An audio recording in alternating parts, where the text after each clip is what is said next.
Bismillahirrahmanirrahim. Assalamualaikum warahmatullahi taala wabarakatuh dan salam sejahtera. Pada hari ini saya akan membentangkan Digital Learning Object daripada Jabatan Pendidikan Jasmani dan Kesihatan IPG Kampus Temenggung Ibrahim, Johor Bahru, Johor.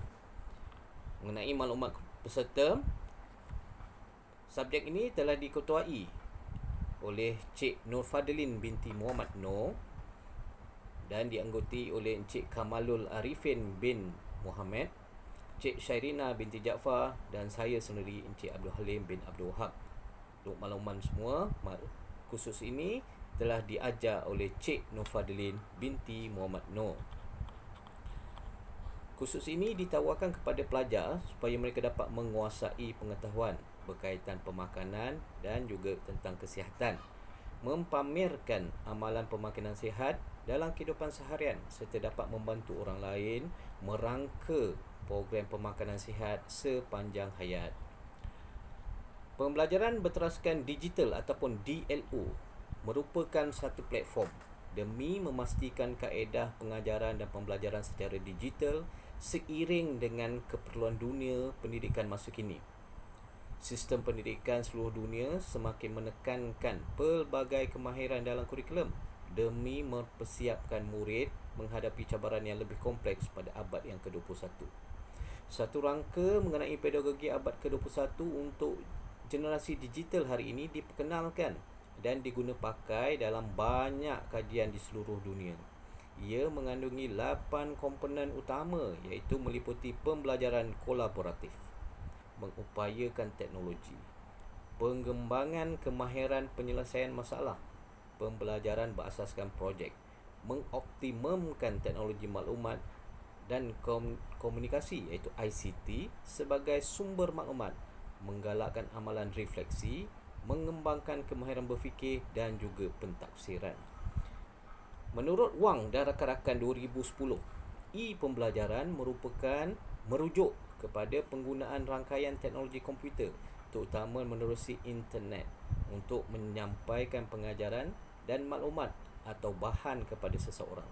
Manakala Victoria State Government 2017 menyatakan pembelajaran digital ialah apa-apa jenis pembelajaran yang dibimbing oleh teknologi atau tenaga pengajar iaitu pengamal yang memberi kesan terhadap penggunaan teknologi kepada domain dan semua lapangan pembelajaran anak-anak. Pembelajaran berteraskan digital ataupun DLO ini terbahagi pada 3 bahagian. Yang pertama iaitu Connect and Communicate melalui aplikasi Zoom, Google Meet, Microsoft Teams, Flipgrid dan Screencastify. Yang kedua, Collaborate and Create iaitu melalui aplikasi Canvas, Padlet, Adobe Spark, Anchor, Book Creator. Dan yang terakhirlah Practice and Access melalui aplikasi Kahoot, Quizy, Kami, Quizlet, Insert Learning, Gymkit, Edpuzzle dan juga Forms. Dan banyak lagi aplikasi-aplikasi yang boleh digunakan. Ini sebagai satu contoh sajalah. Okey, mengenai maklumat khususnya ialah kod PKES 3033 iaitu pemakanan dan kesejahteraan. Ianya ditawarkan untuk program ijazah syahada muda perguruan. Ia juga ditawarkan kepada pelajar-pelajar semester 2 tahun 1. Terdapat 4 CLO ataupun HPK dalam subjek ini iaitu 1. Membanding beza keperluan makanan untuk kegiatan harian dan aktiviti sukan bagi pelbagai kumpulan dan lapisan masyarakat C4, A4, PLO1, PLO3 dan CTPS 5. Yang kedua, mengkelaskan pemakanan yang berkhasiat dan berkualiti untuk kesihatan yang optimum dan berterusan iaitu C4, PLO1, PLO3, CTPS1. Yang ketiga, menghubung kaitkan piramid makanan dengan pencegahan obesiti dalam mengamalkan diet yang baik untuk kesihatan sepanjang hayat iaitu C4, A4, PLO1, PLO6, LL1. Dan yang terakhir yang keempat, menjelaskan kesan daripada pengambilan makanan yang tercemar dan tidak berkhasiat untuk kesihatan secara pembentangan berkumpulan, iaitu C5, A3, PLO1, PLO4, PLO5, CS1, TS2. Dan juga hasil pembelajaran yang diharapkan ialah yang pertama, pelajar dapat mengkelaskan pemakanan yang berkhasiat dan berkualiti untuk kesihatan yang optimum dan berterusan, iaitu C4, PLO1, PLO3, CTPS1. Dan yang kedua, menjelaskan kesan daripada pengambilan makanan yang tercemar dan tidak berkhasiat untuk kesihatan secara pembentangan berkumpulan, iaitu C5, A3, PLO1, PLO4, PLO5, CS1, TS2. Bagi pencetusan idea pula, okey, penting bagi membantu pelajar mengenal pasti maklumat dan sumber yang penting bagi menghasilkan video multimedia interaktif. Antara isu-isu yang boleh dikaitkan dalam subjek ini ialah yang pertama yang dipilih dan perlu diperbahaskan dan perlu dibentangkan dan juga perlu dihayati oleh pelajar-pelajar, iaitu yang pertama ialah isu sakit akibat tabiat makan. Isu yang kedua ialah masalah bantut. Isu ketiga, makanan seimbang. Apa yang perlu dielakkan? Isu yang keempat, iaitu nak sihat, amalkan. Okay? Dan yang kelima,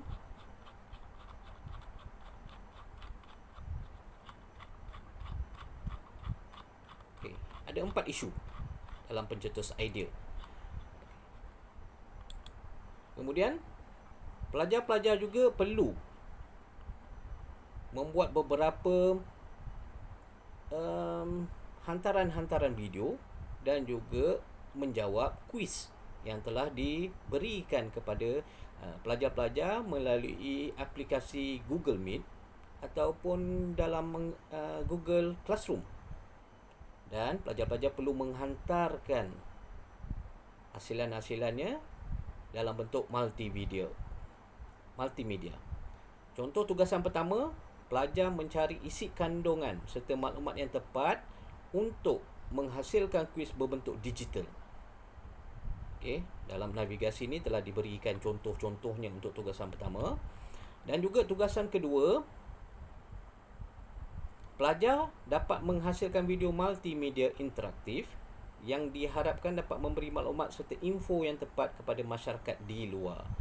Maka pelajar-pelajar akan menjawab tugasan-tugasan ini dan dihantar ke dalam site-site ataupun Google Classroom yang telah disediakan oleh tenaga pengajar. Seterusnya mengenai kajian kes. Kajian kes ini adalah untuk menyokong